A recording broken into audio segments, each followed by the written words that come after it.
शन्नो मित्रशं वरुणः शन्नो भवद्वर्यमा शन्य इन्द्रो बृहस्पतिः शन्नो विष्णुरुक्रमः नमो ब्रह्मणे नमस्ते वायो त्वमेव प्रत्यक्षं ब्रह्मासि त्वमेव प्रत्यक्षं ब्रह्म वदिष्यामि ऋतं वदिष्यामि सत्यं वदिष्यामि तन्मामवतु तद्वक्तारमवतु अवतु माम् अवतु वक्तारम् ॐ शान्ति शान्ति शान्तिः ॐ सहनाववतु सहनौ भुनक्तु सह वीर्यं करवावहै तेजस्विनावधीतमस्तु मा विद्विषावहै ॐ शान्ति शान्ति शान्तिः श्रुतिस्मृतिपुराणानाम् आलयं करुणालयं नमामि भगवत्पादं शङ्करं लोकशङ्करं शङ्करं शङ्कराचार्यं केशवं बादरायणं सूत्रभाष्यकृतौ वन्दे भगवन्तौ पुनः पुनः ईश्वरो गुरुरात्मेति मूर्तिभेदविभागिने व्योमवद्व्याप्तदेहाय दक्षिणामूर्तये नमः।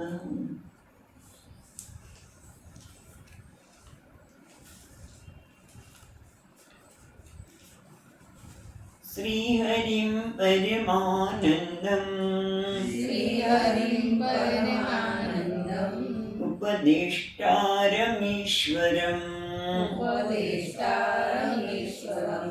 व्यापकं सर्वलोकानां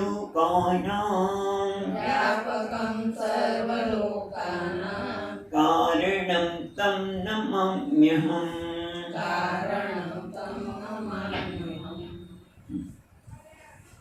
તો ગઈકાલે આપણે જોયું પ્રમાણે અપરોક્ષ અનુભૂતિ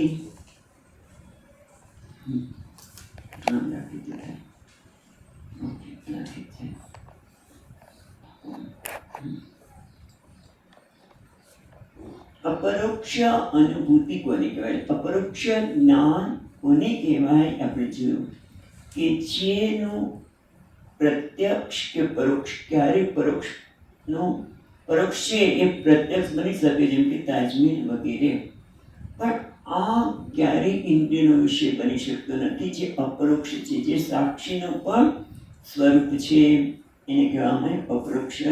એને જેને અપરોક્ષ અનુભૂતિ અથવા તો જ્ઞાનની અમે વાત કરીશું. કેમ છે ગ્રુપમાં? તો તે કોના માટે છે? જે મુમુક્ષુ છે એના માટે. અને એને વારંવાર આનું ચિંતન, શ્રવણ, મનન વગેરે કરવું જોઈએ. એના માટે કયા પ્રકારની તૈયારી, કયા પ્રકારના સાધનની આવશ્યકતા છે પણ આપણે જોયું. પણ એ સાધનના માટે એ વ્યક્તિનું જીવન કેવું હોય તો કે છે સ્વવર્ણ આશ્રમ ધર્મેણ, જેને પોતાના આશ્રમ અને વર્ણના ધર્મનું, કર્તવ્યનું પાલન કરેલું છે. કેવી રીતે? પ્રસન્નતાપૂર્વક. ઢસોડો નથી કર્યો. ખ્યાલ આવ્યો? ઢસોડો કર્યો હોય તો એને ક્યારે અપરોક્ષનું જ્ઞાન કરવાની ઈચ્છા થાય નહીં, અપરોક્ષ અનુભૂતિનો વિચાર પણ આવી શકે નહીં. એટલે પોતાના ધર્મનું પાલન કરેલું છે, કર્તવ્ય કરવાનું, જીવનમાં તપને પણ સ્થાન છે અને સ્વેચ્છાપૂર્વક ઇન્દ્રિયોનો નિગ્રહને પણ સ્થાન છે. અને હરિતોષના ભગવાનને પ્રસન્ન કરવા અહીંયા ટીકાકાર કહે છે જગતના બધા પ્રાણી માત્ર માટે દયા ભાવના રાખવી. એના માટે કે છે સાધનમ ભવેત પુંસામ વૈરાગ્યાદિ ચતુષ્ટકમ. 4 પ્રકારના સાધન એટલે વૈરાગ્યથી બતાવીને વાત કરી. વૈરાગ્ય એટલે આપણે જોયું કે દુનિયા સાથેનો, દુનિયા એટલે જગત સાથેનો, વસ્તુ અને વ્યક્તિ સાથેનો સ્વસ્થ સંબંધ. એને જેટલું મૂલ્ય છે એનાથી વધારે મૂલ્ય ન આપવું, ખોટું મહત્વ બુદ્ધિ ન આપવું, એનું નામ છે વૈરાગ્ય. એટલે મહત્વ બુદ્ધિનો ત્યાગ. પછી આપણે ગઈકાલ જોયું વિવેક, એ પણ બહુ જ જરૂરી છે. વ્યવસાયાત્મિકા બુદ્ધિ એકેહ ગુરુનંદન. હે ગુરુનંદન, એક જીવનમાં વ્યવસાય બનો, નિશ્ચય. એ ક્યારે બને? જ્યારે વિવેક હોય ત્યારે. અને શ્લોક જોતા છીએ સાથે સાથે જોતા.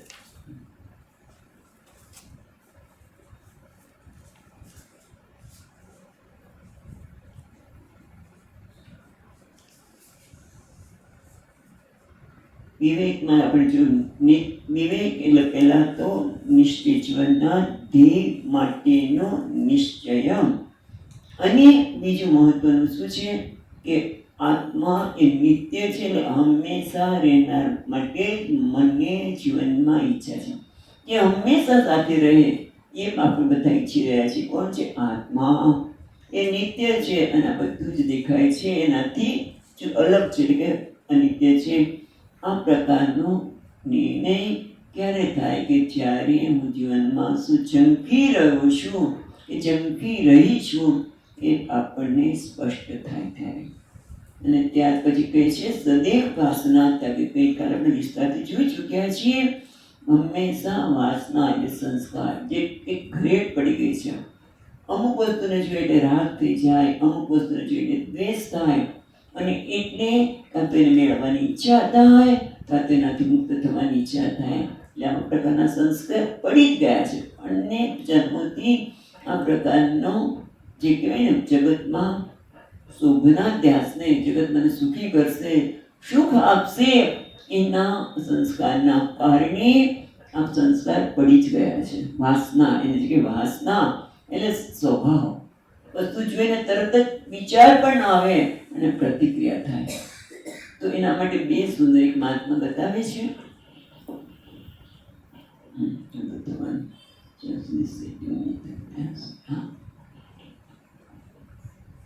કે વાસનાનો ત્યાગ માટે બે પ્રક્રિયા છે. એક તો ઈશ્વર પર પૂર્ણ શ્રદ્ધા, વિશ્વાસ.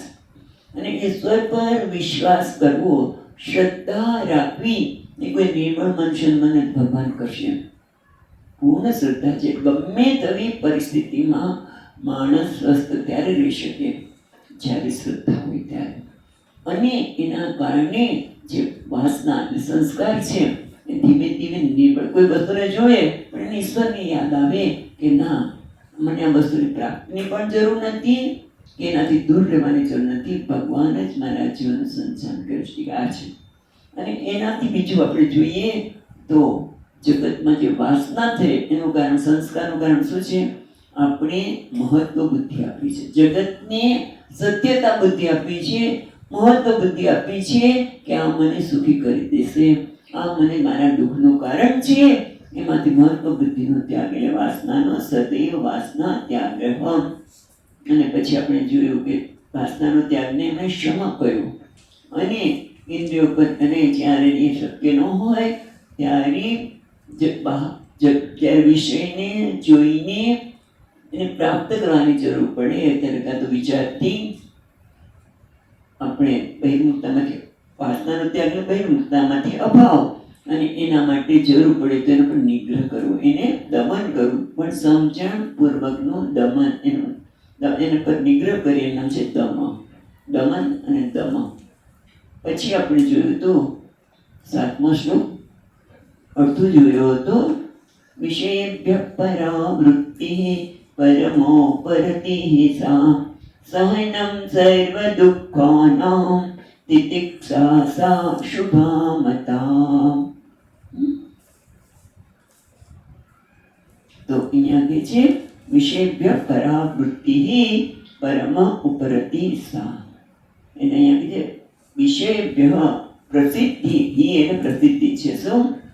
કે શબ્દાદી વિષય જે શબ્દાદિ પદાર્થ, જગતના પદાર્થ, શબ્દ રૂપ રસ બધા કેવા છે? બંધકેભ્યઃ. આ બધા જ બંધન કરવાવાળા છે.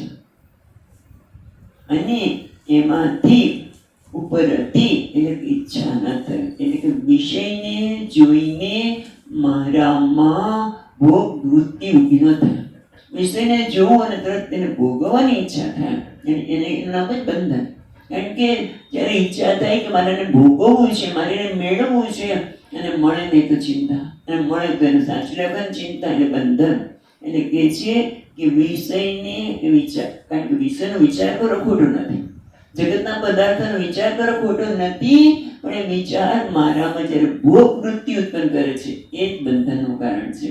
એટલે એમાંથી ઉપરથી એટલે કે છે અનિત્યત્વાદિ દોષ દર્શનેન ગ્રહણ અનિચ્છા. એમાં ઈચ્છા જ ન થવી, વિષયને જોઈને એને ગ્રહણ કરવાની ઈચ્છા ન થાય. કેમ? આ પ્રકારના વિચારથી ભોગ બુદ્ધિ કેમ નથી જન્મતી? કારણ કે વિચારે છે કે આ બધું અનિત્ય છે, આમાં કયા કયા પ્રકારના દોષ રહેલા છે, અને એના કારણે એને ગ્રહણ કરવાની ઈચ્છા થતી નથી. અથવા તો આ બધું જ ઈશ્વર બનાવેલું છે, ઈશ્વર છે, અને ઈશ્વર માટે ભોગ બુદ્ધિ કરવી એ તો દોષ છે. પૂજનીય છે, જગતના પદાર્થો પૂજનીય છે, એ ભગવાનનો પ્રસાદ છે, અને એના કારણે એનામાં ભોગ વૃત્તિ થતી નથી, ઈચ્છા થતી નથી. એને કહેવાય છે પરમ ઉપરતિ. ઉપરતિ તો ખરી જ, પણ એને પરમ એટલે ઉત્કૃષ્ટ. ઉત્કૃષ્ટ શા માટે કીધી? તો કે આત્મજ્ઞાનની તૈયારી માટે. આત્મજ્ઞાનનો આપણને અધિકારી બનાવે છે. એટલે આત્મજ્ઞાનનો અધિકારી કોણ છે? કે જેના હૃદયમાં પ્રસન્નતા છે, આંતરિક પ્રસન્નતા હોય છે.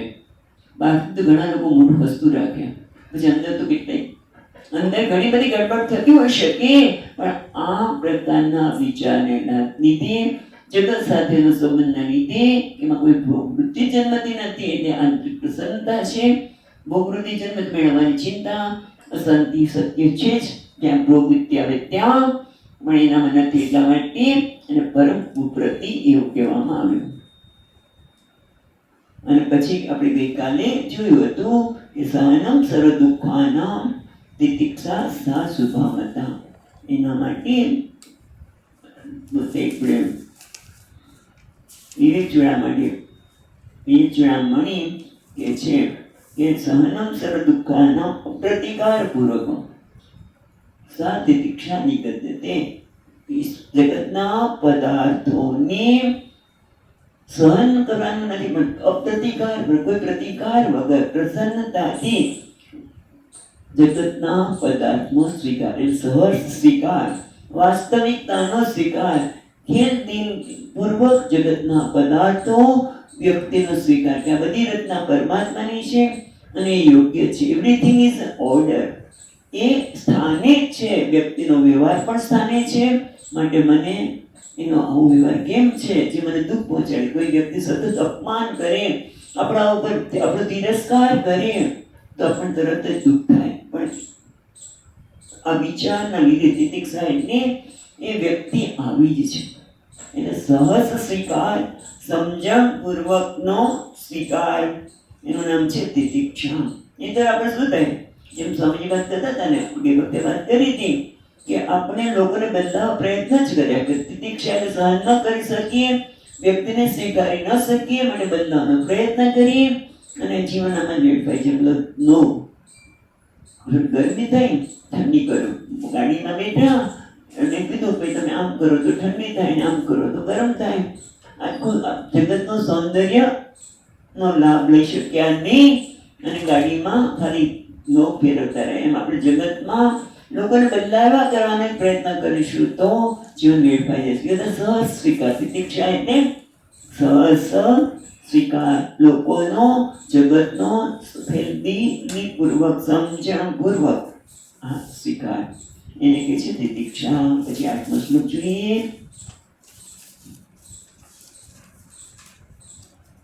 8મા શ્લોકમાં કહે છે નિગમાચાર્ય વાક્યેષુ ભક્તિ શ્રદ્ધેતિ વિશ્રુતા ચિત્તૈકાગ્ર્યતુ સંલક્ષ્યે સમાધમ ઇતિ સ્મૃતમ. એટલે પહેલું કે છે આપણે કેટલા જોયા અત્યાર સુધીમાં? વૈરાગ્ય, વિવેક, ક્ષમ, દમ, ઉપરતિ અને તિતિક્ષા. હવે કે છે શ્રદ્ધા. શ્રદ્ધા એટલે નિગમ અને આચાર્ય વાક્યેષુ ભક્તિ, અથવા તો ત્યાં કીધું એટલે તત્વબોધના એમાં શાસ્ત્ર ગુરુ વાક્યેષુ સત્ય બુદ્ધિ અવધારણા. શાસ્ત્ર અને આચાર્ય જે કહે છે એ સત્ય છે, વિશ્વાસ છે, અથવા અહીંયા કે છે ભક્તિ. અને શા માટે? શાસ્ત્ર અને ગુરુના વાક્ય છે કયા વાક્યમાં? કે જે મારા મન બુદ્ધિથી જાણી શકાય તેમ નથી, જે ઇન્દ્રિય અગોચર તત્વ છે, પરમાત્મા તત્વ છે, આત્મા તત્વ છે. એના માટે આમ તો જીવનમાં બધે શ્રદ્ધાની જરૂર પડે. આપણે ગઈ વખતે વિસ્તારથી વાત કરી હતી કે જીવનમાં ક્યાંય શ્રદ્ધા ન હોય તો માણસનું જીવન દુઃખમય બની શકે. પતિ પત્ની વચ્ચે પણ શ્રદ્ધા, વિશ્વાસ. અને ગઈ વખતે વાત કરી હતી કોઈની કે એ વ્યક્તિને કંઈક અનુભવ થયો હશે કે એમ થાય કે મારી વસ્તુમાં, પાણીમાં પણ કોઈ ટેક્સો ભેળવી દેશે તો, ખાવામાં કંઈ ભેળવી દેશે તો કંઈક કરી ન શકે. એને પોતે ઓફિસર કક્ષાની વ્યક્તિ હોવા છતાં કોઈ પાણી ભરવા જાય પોતાનું, પોતે તો લઈ ન શકે તો પાછું ઉભા રહેવાનું. એટલે તમે જો કેટલી મુશ્કેલી પડે. અને જીવનમાં પણ શ્રદ્ધા, તિતિક્ષા, ભલે તમે વેદાંત મોક્ષા ન હોય તો પણ આ બધા જ ગુણની આવશ્યકતા છે. અને એટલા માટે કહે છે કે અહીંયા ભક્તિ, આચાર્ય માટે અને શાસ્ત્ર માટેની ભક્તિ એટલે પ્રેમ. એમાં સત્ય બુદ્ધિ એ કહે છે સાચું છે. એને વિશ્રુતા એટલે વેદાંત પ્રસિદ્ધા. હા, વિશ્રુતા એટલે વેદાંતમાં આ પ્રસિદ્ધ છે કે શ્રદ્ધા કોને કહેવાય? તો કે આચાર્ય અને શાસ્ત્રમાં સત્ય બુદ્ધિ, ભક્તિ હોવી. એટલે ભક્તિનો અર્થ અહીંયા પછી ટીકાકારે જ કર્યો છે, ભક્તિ એટલે ભંજનમ વિશ્વાસ ઇત્યર્થ. વિશ્વાસ હોવો એને શ્રદ્ધા વેદાંતમાં કહેવામાં આવી છે, જે પ્રસિદ્ધ છે. અને સમાધાન એટલે સમાધાન કરી લ્યો. તમે સમાધાન કર્યો એટલે બાંધછોડ કરો તો કે ના, એને સમાધાન નથી કહેતા. કારણ કે આપણે સામાન્ય રીતે આપણી ભાષામાં સમાધાન એટલે સમાધાન કરો એટલે કંઈક બાંધછોડ કરી કંઈક સ્વીકારો તો કે ના. ચિત્ત એકાગ્રતુ સલક્ષ્ય સમાધાન ઇતિ શ્રુતઃ. અને વિવેક ચૂડામણીમાં એ જ વસ્તુ કીધી, સર્વદા સ્થાપનમ બુદ્ધેઃ શુદ્ધે બ્રહ્મણિ સર્વદા તત્ સમાધાનમ ઇતિ યુક્તઃ ન તુ ચિત્તસ્ય લાલના. સમાધાન એટલે સતત આપણું જે ધ્યેય છે એમાં ચિત્તને સ્થિર કરવું. કારણ કે સલક્ષ્ય કીધું એટલે સતમાં, પરમાત્મા, એમાં તમારા મનને સ્થિર કરવું. એને ચિત્તની એકાગ્રતા કહે છે. પણ પરમાત્માનું સ્વરૂપ ને મને ખબર નથી, માટે અત્યારે અહીંયા સત એટલે આપણા જીવનનું જે ધ્યેય છે શું છે કે મારા સ્વરૂપને, આત્માને અથવા તો પરમાત્માના સ્વરૂપને જાણવું. કારણ કે મને નિત્યમાં રસ છે અને નિત્ય એ કોણ છે? આત્મા. અને એને જાણવામાં રસ છે. જ્યારે પોતાનું મન બીજે જાય ત્યારે એને તરત આત્મતત્વના ચિંતનમાં લગાવવું. ને કે ચિત્તસ્ય લાલના, મનને લાલન, મન માગે આપી દેવું. કારણ કે મન તો ઘણી બધી માંગણી કરશે, એની માંગણી પૂરા કર્યા વગર કે ચિત્તને પરમાત્મામાં સ્થિર કરવું, એનું નામ કીધું સમાધાન. હવે આપણે 9મો શ્લોક જોઈશું.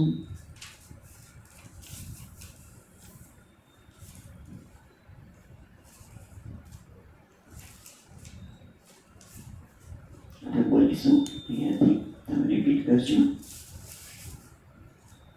સંસાર બંધ નિર્મુક્તિ કથમ મે સ્યાત કદા વિદો. વિધે અને વિભુ બંને છે. એ વખતે પણ એની ચર્ચા કરી હતી, આપણે જોઈશું બંને. ઇતિ યા સુદૃઢા બુદ્ધિ વક્તવ્યાસા મુમુક્ષુતા.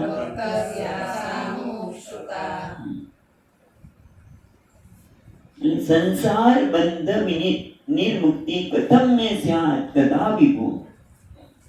વિભો અથવા તો વિધેય, બંનેનો અર્થ વિધેય એટલે મત દૈવમ અથવા તો વિભો એટલે પરમાત્મા, બ્રહ્મા, બ્રહ્માજી અથવા તો પરમાત્મા. સંસાર બંધ નિર્મુક્તિ કથમ મે સ્યાત, બે વસ્તુ છે. મને ક્યારે આ સંસાર રૂપી બંધનમાંથી મુક્તિ મળશે અને કેવી રીતે મળશે? કદા ક્યારે મળશે અને કેવી રીતે મળશે? હે વિધે, એ પ્રભુ મને કહો. કથમ મે સ્યાત, કથા ક્યારે કેવી રીતે થશે અને કેવી રીતે કરવું એ મને કહો. ઇતિ યા સુદૃઢા બુદ્ધિ, આ પ્રકારની દ્રઢ બુદ્ધિ, આ પ્રકારનો દ્રઢ નિશ્ચય. ઇતિ યા સુદૃઢા બુદ્ધિ વક્તવ્યા સા મુમુક્ષુતા, એને મુમુક્ષુતા એવું કહેવામાં આવે છે. કદા કસ્મિન કાલે કથમ કેન પ્રકારેણ ભવેત ઇતિ એવં સંખ્યા બુદ્ધિ મુમુક્ષુતા ઇતિ વક્તવ્યા એ કહેવામાં આવે છે. તથા તો કેવી જોઈએ, બંને અર્થ થાય. વક્તવ્યા એટલે પહેલા તો એ છે કે મુમુક્ષુતામાં દ્રઢ બુદ્ધિ ક્યારે થાય કે મને સંસાર બંધનયુક્ત લાગે તો.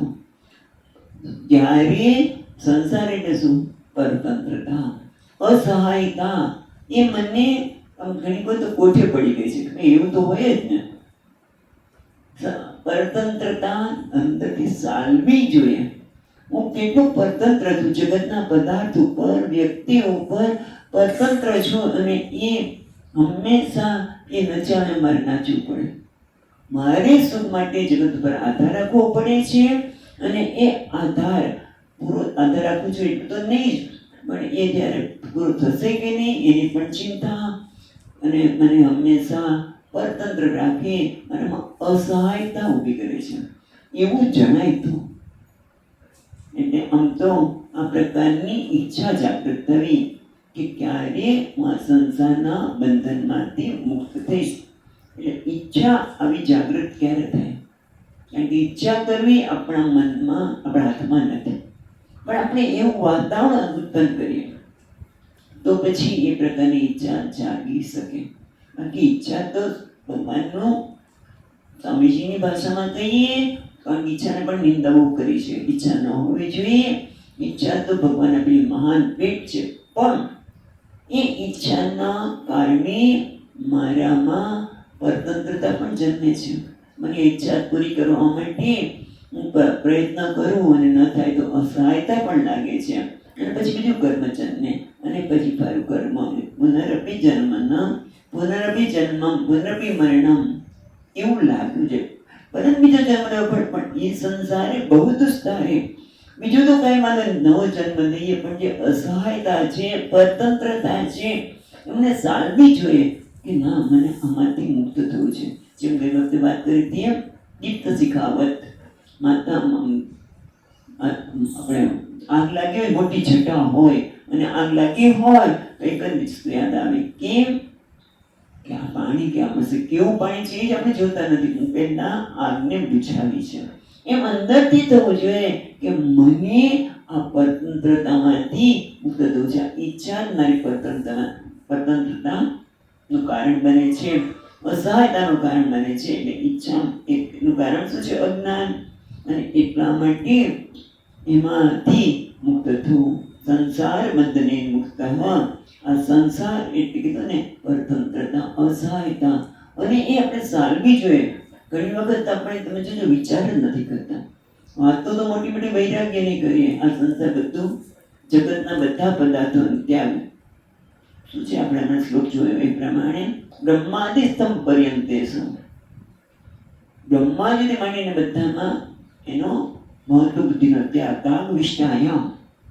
પણ તમે જુઓ કે આપણે ક્યારેય વિચાર કરતા નથી. વાતો તો કરીએ છીએ પણ વિચાર કરતા નથી.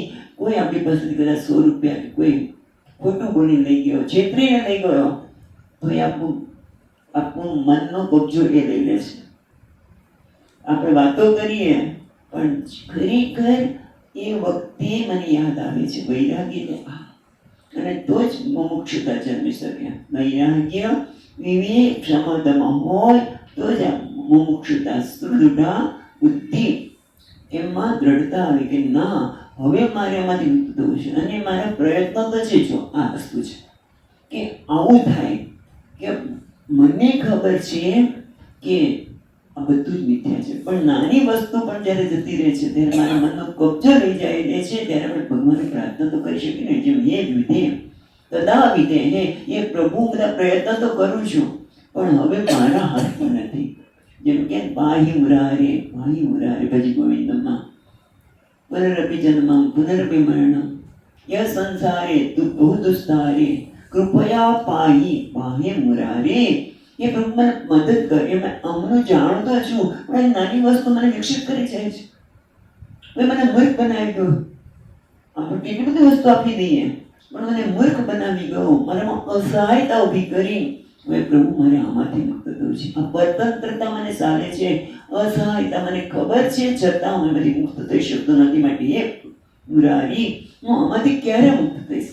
સંસાર બંધ વિનિર્મુક્ત કથમ મે સ્યાત, મને કેવી રીતે થશે? કથમ મે સ્યાત, કેવા પ્રકારે થશે અને કસ્મિન વિભોમો, અને કેવી રીતે થાય? એવી જે ઈચ્છા છે એને મુમુક્ષુતા કહેવામાં આવે છે. એ આપણે જોયું. હવે આગળ વિચારીએ. ઇદમ સાધન ચતુષ્ટયમ યત અર્થમ ઉપનિષદ્યમ તદ ઇદાનીમ વક્ષ્યતિ.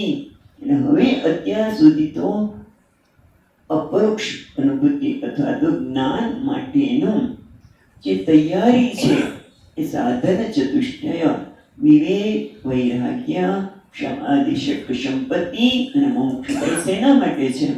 તો કે હવે વેદાંત શરૂ થાય છે. અથવા તો બ્રહ્મ જિજ્ઞાસા, બ્રહ્મસૂત્ર એનું પહેલું સૂત્ર આ છે, અથવા તો બ્રહ્મ જિજ્ઞાસા, પછી કર્તવ્ય ઉમેરવામાં આવે છે. વિચાર કર્તવ્ય, અથવા એટલે આ પછી, અથવા એટલે તદ અનંતરમ, આ પછી એટલે કઈ ઘટના ઘટી છે. એટલે કે જ્યારે વ્યક્તિમાં શું છે? સમાધિ, ષટ્ક, સંપત્તિ, એટલે કે જ્યારે એનું અંતઃકરણનું નિર્માણ થયું છે, મુમુક્ષા જાગી ગઈ છે, પછી શું કરવું જોઈએ? એટલે કે છે ઇદાનીમ અથવા સાધન ચતુષ્ટય યદર્થમ ઉપનિષદ્ય, જે માટે આ સાધન ચતુષ્ટયની વાત કરવામાં આવી એ કોના માટે છે? એ હવે આપણને 10મા શ્લોકમાં કહે છે. એટલે કોના માટે છે? બ્રહ્મને જાણવા માટે. બ્રહ્મ જિજ્ઞાસા કર્તવ્ય, જે ઉપનિષદ તો બ્રહ્મસૂત્રમાં કયો એ વસ્તુ અહીંયા બતાવતા કહે છે 10મા શ્લોકમાં. 10મો શ્લોક. ઉક્ત સાધન યુક્તેન વિચાર પુરુષેણ હિ કર્તવ્યો જ્ઞાન સિદ્ધ્યર્થમ આત્મનસ્સુભવિચ્છતા.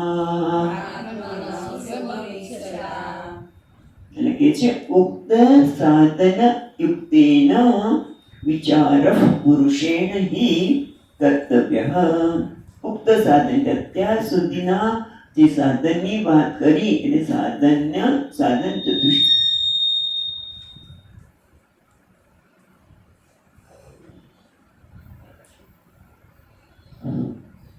સાધન ચતુષ્ટ સંપત્તિની જે વાત કરવામાં આવી એના માટે હવે કે છે કઈ વ્યવસ્થા કરું માં.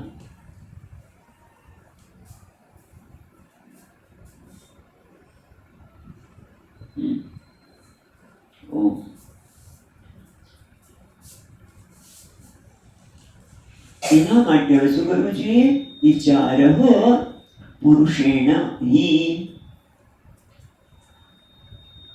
એના માટે પુરુષ કોણ? તો કે છે અધિકારીના દેવતા મનુષ્ય ઉત્તમે નહીં.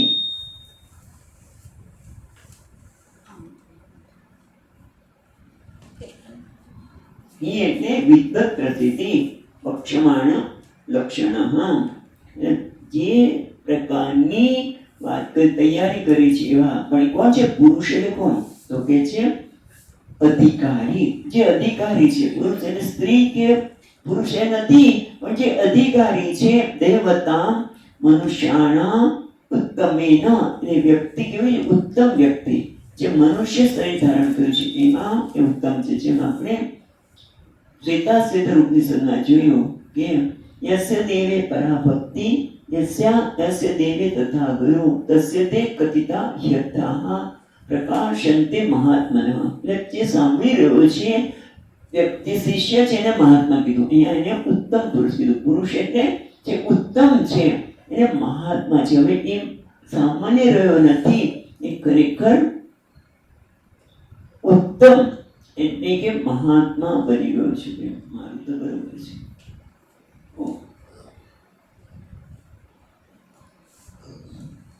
મહાત્મા એટલે અહીંયા એને પુરુષ કીધો તો મહાત્મા. અને ભગવદ્ ગીતામાં પણ છેલ્લા અધ્યાયમાં કહ્યું ઇત્યહ વાસુદેવસ્ય પાર્થસ્ય ચ મહાત્મનઃ. એ પાર્થને પણ મહાત્મા કીધા.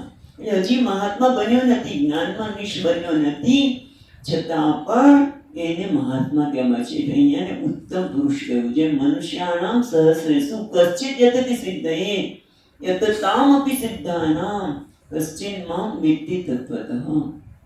અને આટલા બધા મનુષ્યમાં કોકની ઈચ્છા જાગૃત થાય છે. માટે મોટે ભાગના લોકોને તો આ જગતની વસ્તુની પ્રાપ્તિમાં રજોગુણ અથવા તમોગુણ નથી, અથવા જગતની પ્રાપ્તિમાં ઈચ્છા થાય અને કાં તેનાથી દૂર રહેવા માટે બસ આખી જિંદગી એમાં જ જાય છે. પણ કોક સત્વગુણી બન્યો છે જેને આ પ્રકારની સાધન સંપત્તિ પ્રાપ્ત કરી છે, એટલે કે જેનામાં સત્વગુણનો ઉદય થયો છે, એની જ ઈચ્છા થાય છે.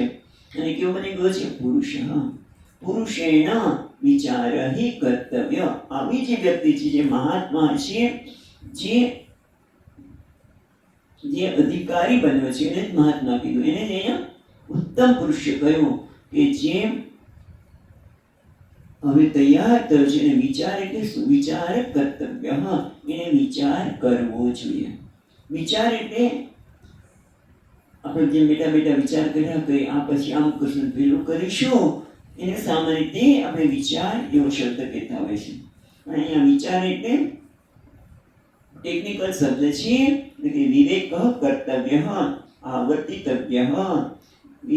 વિચાર એટલે વિવેક. વિવેક એટલે કયા પ્રકારનો વિવેક? આજે આત્મ અનાત્મ વિવેક. જગતમાં જે જગતના પદાર્થોને જોઈએ છે ત્યારે એ વસ્તુ ભેગી થઈ ગઈ છે. શું સામાન્ય છો? આપણે આને જોઈએ, આ શું છે? નીકળી ગયો નથી. આ શું છે? તો કે મોગરાનું ફૂલ. મોગરાનું ફૂલ એટલે મોગરાનું ફૂલ. આપણે શું દેખાય છે? મોગરાનું ફૂલ. પણ આના પર વિચાર કરીએ તો તેમાં બે વસ્તુ છે.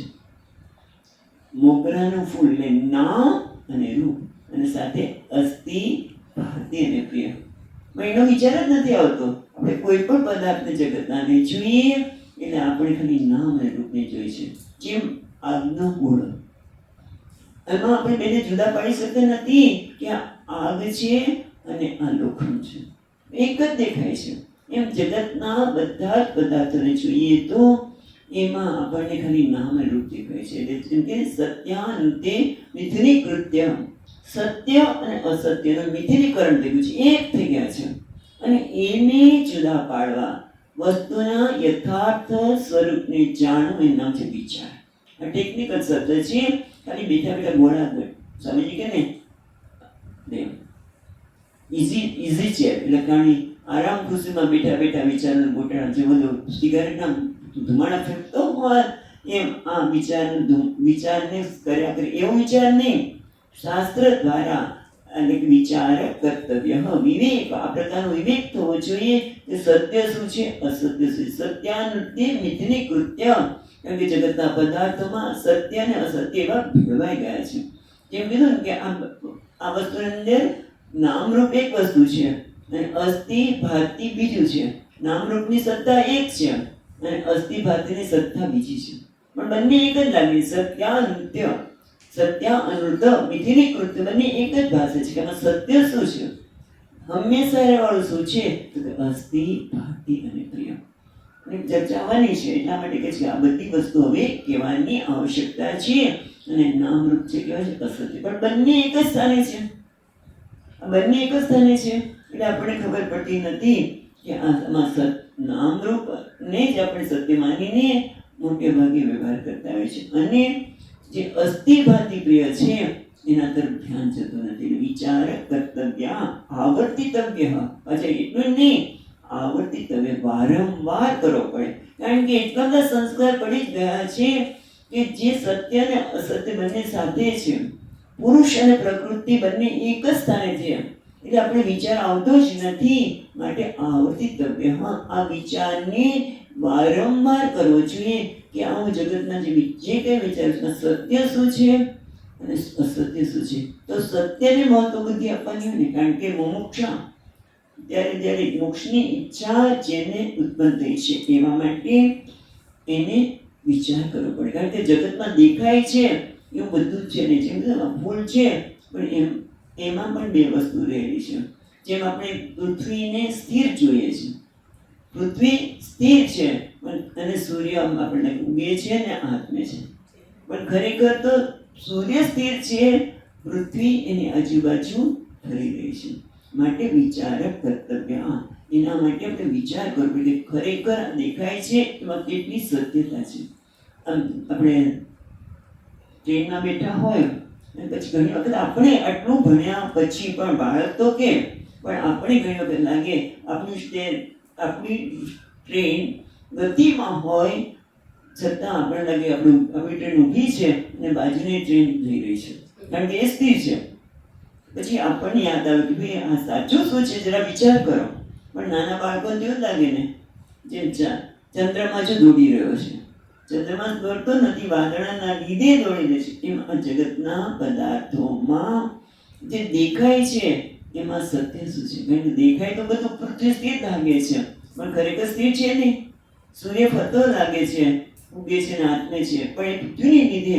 એમ અહીંયા પણ વિચાર કર્તવ્ય, કોને, જે પુરુષેણ, જે મનુષ્યમાં ઉત્તમ છે, એટલે કે જે આ 4 પ્રકારના સાધન ધરાવે છે એને એ પુરુષે વિચાર કરવો જોઈએ. પણ શેના માટે આપે છે?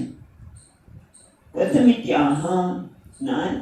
આ વિચાર શેના માટે કરવો જોઈએ? તો કે જ્ઞાન સિદ્ધ્યર્થમ, જ્ઞાનની સિદ્ધિ માટે. જ્ઞાન એટલે કયું? આત્મન જ્ઞાન સિદ્ધ્યર્થમ, જ્ઞાન સિદ્ધ્યર્થમ બરોબર, પણ આત્માના જ્ઞાનની સિદ્ધિ માટે, આત્માના જ્ઞાનની પ્રાપ્તિ માટે, એટલે કે બ્રહ્માત્મ ઐક્ય બોધ ઉદ્ભવનાય. એ રીતે વિચાર કરવાનો છે કે જેથી બ્રહ્માત્મૈક, જે આત્મા છે એ જ બ્રહ્મ છે, એટલે કે પૂર્ણ છે, શાંત સ્વરૂપ છે, પ્રેમ સ્વરૂપ છે. જે બ્રહ્મ છે એ જ આત્મા છે. ઐક્ય ઉદ્ભવનાય, એનું બ્રહ્મ એ જ આત્મા છે, એ પ્રકારનો બોધ ઉત્પન્ન થાય એના માટે વિચાર કરવો છે. બરાબર, કોઈ બ્રહ્માત્મિક ભાવના માટે, જ્ઞાન માટે કરવું છે. પણ નનું આત્મજ્ઞાન સિદ્ધા, આત્મજ્ઞાનની સિદ્ધિ થાય તો કથમ અપુરુષાર્થ સિદ્ધ્યતે. આ આત્મજ્ઞાનનું તમે વાત કરો છો, પણ એનાથી અમને શું મળશે? અપુરુષાર્થ એટલે આશંકા, તો કે કયા પ્રકારનો પુરુષાર્થ અમારે સિદ્ધ થશે? અમે આ પ્રકારનો વિચાર તો કરીએ, અમે આવીએ તો છીએ, પણ અમને શું મળશે? વિચાર તો આવે જ. તો કે ચતુર્થ પુરુષાર્થ અહીંયા લખે છે, પણ એના બંને એનો શબ્દ અહીંયા છે શુભમ ઈચ્છતામ. છેલ્લો શબ્દ છે જેને શુભની પ્રાપ્તિ કરવી હોય, એટલે કે મોક્ષની પ્રાપ્તિ. શુભ એટલે શુભ અને અશુભ. આમ તમે ખબર, પહેલા તો હવે પોસ્ટકાર્ડ જ જતા રહ્યા. પહેલા તો પોસ્ટકાર્ડ આવે ને એના ઉપર લખ્યું અશુભ, કાળા અક્ષરે લખેલું. એટલે શું કરે? વાંચે જ નહીં. બધી તૈયારી કરીને જે કંઈ કરવાની હોય, કપડાં મૂકી દે બાથરૂમમાં, બધું કરી પછી કે હવે આમ થયું છે. એટલે અશુભ એટલે કે મૃત્યુ એ કેવું છે? અશુભ છે. એના માટે પ્રાર્થના કરી, મૃત્યુમાં અમૃતમ ગમ્ય, અસતોમાં સદગમ્ય. જે અસતમાંથી તમારે સત તરફ, એટલે કે શુભ તરફ. શુભ એટલે જે હંમેશા કર્માનંદ રૂપત્વેન મંગલમ. શુભ એટલે મંગળ, પણ મંગળ એટલે કયું મંગળ?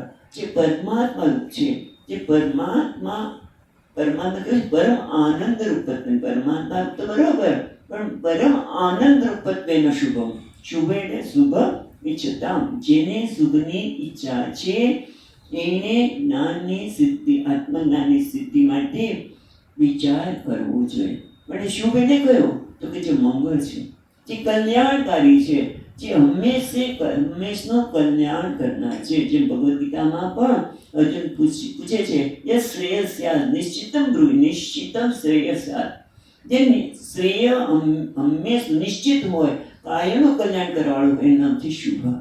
જે ક્યારે આવીને જવાળું નહીં, થોડીક વાર લાગી કે મારું કલ્યાણ થઈ ગયું, પણ પાછું ત્યાં તો કે ના, આજે પરમ આનંદ રૂપત્વેનો મંગલમ મોક્ષમ ઈચ્છતામ, એના માટે ઈચ્છતામ એટલે પ્રાર્થયતામ, એના માટે આત્માનઃ શુભમ ઇતિ અન્વય, આત્માનો શુભમ ઈચ્છતામ એવું પણ અન્વય થઈ શકે કે જ્ઞાન સિદ્ધ્યર્થમ, જ્ઞાનની સિદ્ધિ માટે વિચાર કરવો જે પુરુષે. અને શેના માટે? આત્મનઃ શુભમ ઈચ્છતામ, આત્માનું પોતાનું મંગળ ઈચ્છતા, એ પણ થાય, પોતાનું મંગળ ઈચ્છતા, પોતાનું કલ્યાણ ઈચ્છતા લોકોએ આત્મજ્ઞાન માટે પ્રયત્ન કરવો જોઈએ, એના માટે વિચાર કરવો જોઈએ.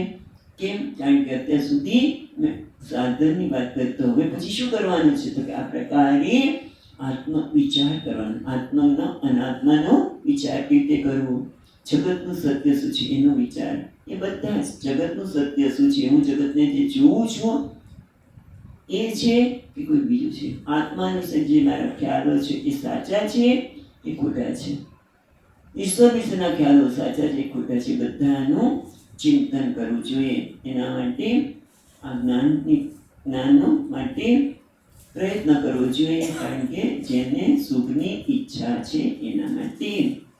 આગળ કે છે ટીકાકાર, નનુ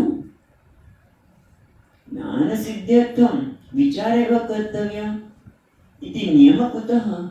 તમે કહો છો કે આત્મજ્ઞાન માટે વિચાર ના, એક મિનિટ, ઉક્ત સાધન, આપણે સાધનની વાત કરી અને આત્મજ્ઞાન માટે વિચાર જ કરવો જોઈએ એવું તમે કેમ કહો છો?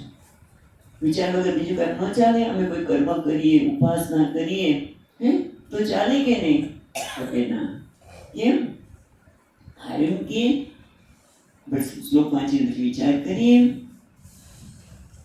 નોત્પત્યતે વિના જ્ઞાનમ વિચારે અન્ય સાધનૈઃ યથા પદાર્થ ભાનમ હિ પ્રકાશેન વિના ક્વચિત. કારણ કે જ્ઞાન સિદ્ધિ માટે વિચાર કેમ કરવો? ન ઉત્પત્યતે વિના જ્ઞાનમ વિચારેણ અન્ય સાધનૈઃ, એટલે કે છે કે વિચાર વગર બીજા કોઈ સાધનની જ્ઞાન ઉત્પન્ન થઈ શકે નહીં. એનું કારણ શું છે? કારણ કે આપણે ક્યારે આમ તો વિચાર જ નથી આવ્યો. આપણે કહેવામાં આવે કે હું માની લઉં છું કે મારા વિશે માન્યતા છે, ખરેખર હું મારા વિશે ખાલી માન્યતા ધરું, ક્યારે વિચાર જ કર નથી. અથવા તો બીજા શબ્દમાં કહીએ તો અધ્યાસ લઈને જ જન્મ્યા છીએ. હું મારા વિશે માને હું જીવ છું, પણ ક્યારે વિચાર જ નથી આવતો ખરેખર હું જીવ છું ખરું? હું જેને જીવ કહું છું એ સત્ય છે ખરું? આ જગતને હું જોઉં છું અને એને હું સત્ય માનું છું, સુખનું સાધન માનું છું, એ ખરેખર જેને જગતને જેવું જોઉં છું સત્ય છે? તો શાસ્ત્ર કહે છે બધું જ કેવું છે? આરોપ કરવામાં આવ્યો છે અને એના કારણે આપણે દુઃખ અનુભવીએ છીએ. જેમ કે તમે જો કે કોઈ અભિનેતા છે, એ અભિનેતા પોતાને ભિખારી માનતો હોય, ભિખારીનો વેશ બચી રહ્યો છે, પણ એ ખરેખર જો પોતે ભિખારી માની લે તો શું થાય? તો કોઈને લાફો મારે તો દુઃખ થાય, પણ લાફો મારે ત્યારે કદાચ ઓડિયન્સમાંથી કદાચ લોકો તાલી પણ પાડે, પણ અભિનેતાને દુઃખ નહીં થાય કે લોકો તાલી પાડે છો અને માર્યો છતાં લોકો તાલી પાડે છે. કેવા છે? એવું નથી થતું એને, કારણ કે જાણે છે કે હું અભિનેતા છું. પણ આ નાટકના સંદર્ભમાં છે, પણ જગતના સંદર્ભમાં, આપણા સંદર્ભમાં જોઈએ તો ક્યારે આવો વિચાર કર્યો નથી. માટે વિચાર ન ઉત્પત્તિ વિના જ્ઞાનમ વિચારેણ અન્યસાત નહીં. કારણ કે આપણે જે ભ્રમ લઈને બેઠા છીએ, અજ્ઞાન છે.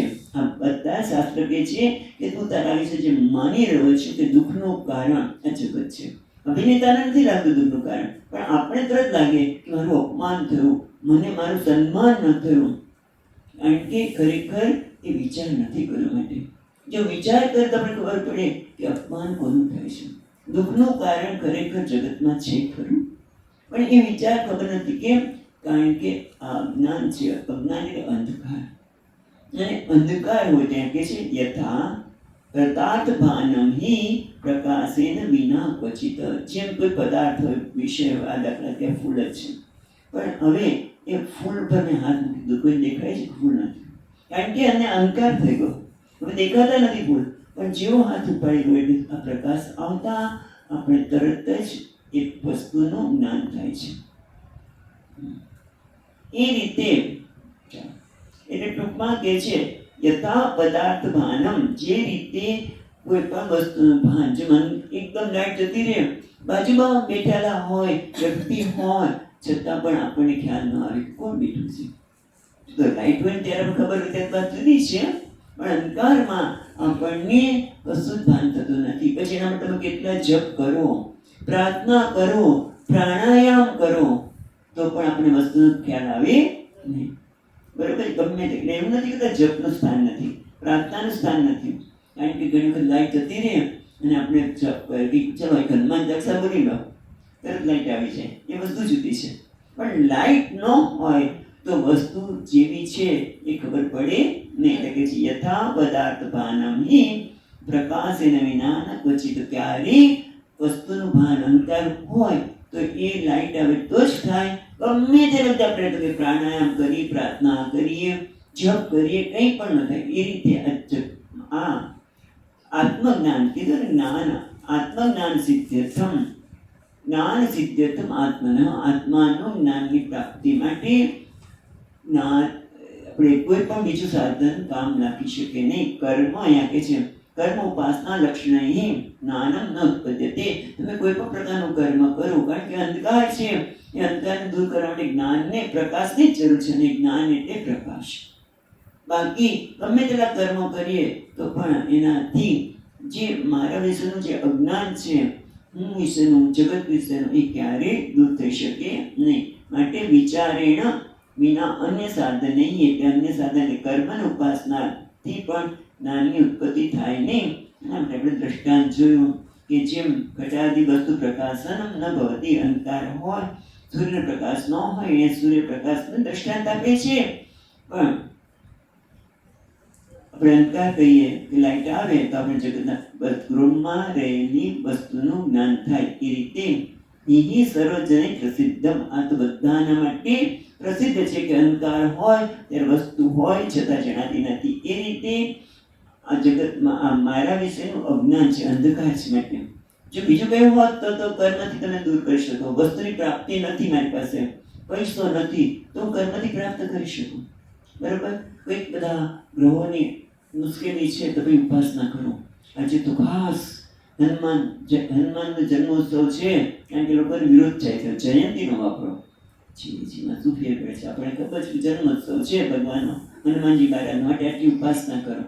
પણ એ બધું બરોબર છે, કારણ કે મારે કંઈક જગતમાં મારામાં કંઈક પરિવર્તન આવે છે. પણ ખરું પરિવર્તન શું છે? જ્ઞાન. ખરેખર તો જ્ઞાનથી જ બધા દુઃખ દૂર થઈ જવાના છે. એ અસોચ્યાનંદ સોચસ્તમ પ્રજ્ઞાપાતાંશ ભાસસ્તિ. એ અર્જુન, તું વાત તો પંડિતની કરે છે, પણ જે અસોચ્ય, જે શોકનું કારણ જ નથી, દુઃખનું કારણ જ નથી. કારણ કે કેમ નથી? કારણ કે એ સાચા આત્માના સાચા સ્વરૂપનું વિચાર કરે નથી. અને એનું કારણ એક છે અજ્ઞાન. અજ્ઞાન એટલે અંધકાર, અને જ્ઞાનથી જ થાય. ગમે તે દુઃખ ત્યાં બીજ જોડામણી એક નહીં વાત કરી ના, વેદાંત સારમાં પણ વાત કરે છે કે ગમે તેટલું અંધકારને તમે ઉમેરવા જાઓ ને તો પણ અંધકાર દૂર થઈ શકે નહીં. ફક્ત લાઈટ કરો અને જેમ અંધકાર દૂર થાય એ રીતે ફક્ત જ્ઞાનથી જ આ આત્મજ્ઞાન એટલે આત્મા વિશેનો જે ભ્રમ છે જગત વિષયનો બ્રહ્મ છે એ જ્ઞાનથી જ થાય. એટલે જ્ઞાન વિચારેણ, જ્ઞાનરૂપી વિચારથી, એટલે જ્ઞાન એટલે શાસ્ત્ર અને ગુરુથી સંમત જે વિચાર છે એ કરવો જોઈએ, અને એને જ જ્ઞાન કહ્યું, અને એ જ અજ્ઞાનને દૂર કરી શકે. તર્હિ સવિચારક કીદૃશઃ, જો વિચાર જ કરવાનો હોય તો પછી કયા પ્રકારનો હોવો જોઈએ? તો એના માટે 12મા શ્લોકમાં કહે છે,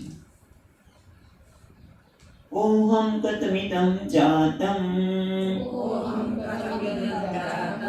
કો વૈ કર્તાસ્ય વિદ્યતે ઉપાદં કિમસ્તિહ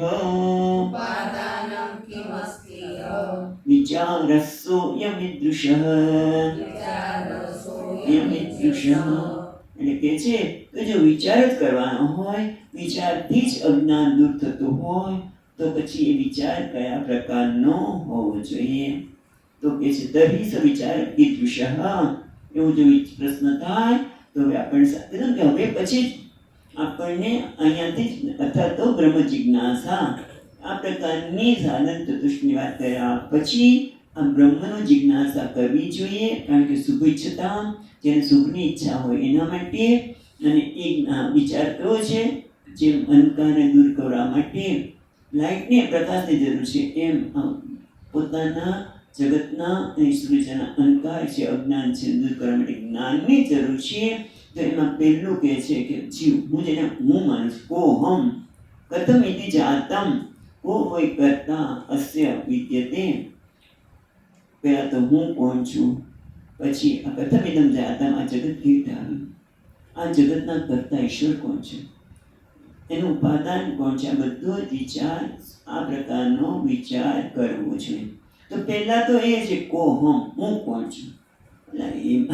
આ તો મોટી વસ્તુ કીધી, કોહમ, મને ખબર છે કોણ છું. તમે કોઈ બધું કહી દો. કારણ કે ઘણા લોકો નવલકથા લખે, કેટલા નવલકથા, તેમ 900,000 પાનાની નવલકથા લાંબી લખે ઘણા.